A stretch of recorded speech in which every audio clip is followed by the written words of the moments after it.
Gowri's cook ട്യൂബിലേക്ക് എല്ലാവർക്കും സ്വാഗതം.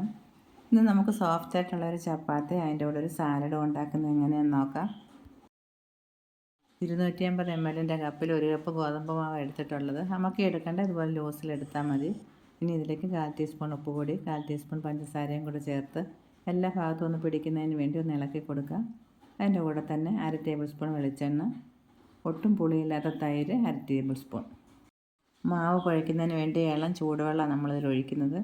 ഇങ്ങനെ കൈകൊണ്ട് തൊടാവുന്ന പരുവത്തിലുള്ള ചൂട് മതി. അപ്പോൾ ആവശ്യത്തിന് വെള്ളം ഒഴിക്കാം. ഒരുപാട് വെള്ളം ആദ്യമേ അങ്ങ് ഒഴിക്കരുത്, കുറേശ്ശെ ഒഴിച്ച് വേണം കുഴച്ചെടുക്കേണ്ടത്. ഇപ്പോൾ നമ്മൾ 5 ടേബിൾ സ്പൂൺ വെള്ളം ഒഴിച്ചിട്ടുണ്ട്.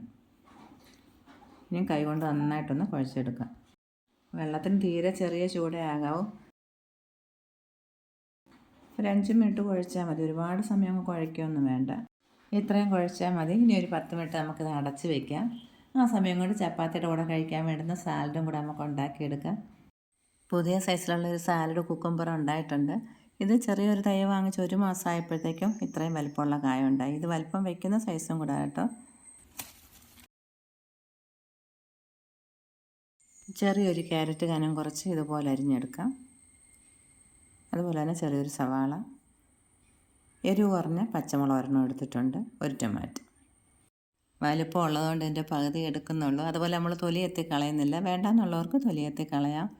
അരിഞ്ഞു കഴിഞ്ഞപ്പോൾ പാത്രം നിറച്ചുണ്ട് വേറെ ഒന്നിലോട്ട് മാറ്റിയ ശേഷം ചെറിയൊരു നാരങ്ങയുടെ നീരും ഉപ്പും കൂടെ ചേർത്ത് നല്ലപോലെ ഒന്ന് കുലുക്കി അടച്ച് വയ്ക്കാം. അതിന് ശേഷം ചപ്പാത്തി ചുടാൻ തുടങ്ങാം. 3/4 ടീസ്പൂൺ ഉപ്പുപൊടി ചേർത്തിട്ടുണ്ട്.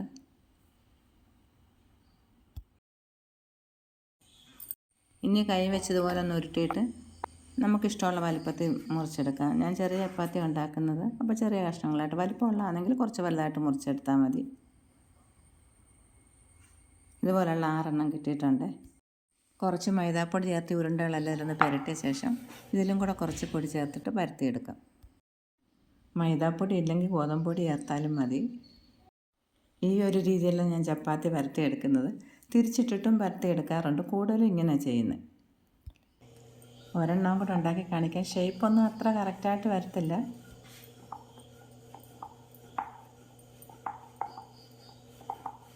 തടി കാണുന്ന കറുപ്പുണ്ടല്ലോ, അതിൻ്റെ ഡിസൈനാണ്, അഴുക്കൊന്നുമല്ല. ഈ ഒരു കനത്തിലാണ് ചപ്പാത്തി പരത്തിയെടുത്തിട്ടുള്ളത്. ഇനി ചൂടായ കല്ലിലേക്ക് ഇട്ടിട്ടൊന്ന് നന്നായിട്ട് ചുട്ടെടുക്കാം. ഇട്ടൊരു 30 സെക്കൻഡ് കഴിയുമ്പോഴത്തേക്ക് തിരിച്ചിടണം.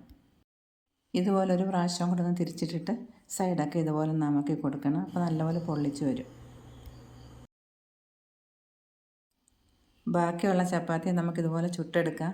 ഓരോ ചപ്പാത്തി ചുട്ട ശേഷവും വേണമെന്നുണ്ടെങ്കിൽ അതിൻ്റെ മുകളിൽ ഇതുപോലെ കുറച്ച് നെയ്യ് തേക്കാം.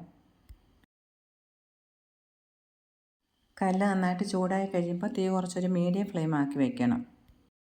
ചപ്പാത്തി ചുട്ട് ചൂടോടെ അടച്ച് വയ്ക്കുമ്പോൾ നല്ല സോഫ്റ്റും ആയിരിക്കും, നല്ല ചൂടും ഉണ്ടാവും. ഇപ്പോൾ എല്ലാം നമ്മൾ ചുട്ടെടുത്തിട്ടുണ്ട്. ചപ്പാത്തിയുടെ കൂടെ കഴിക്കുന്നതിന് വേണ്ടി തേങ്ങ വറുത്തരച്ച ഒരു പരിപ്പ് കറിയും, ഒരു കഷ്ണം മീൻ വറുത്തതും, പിന്നെ ഈ സാലഡും.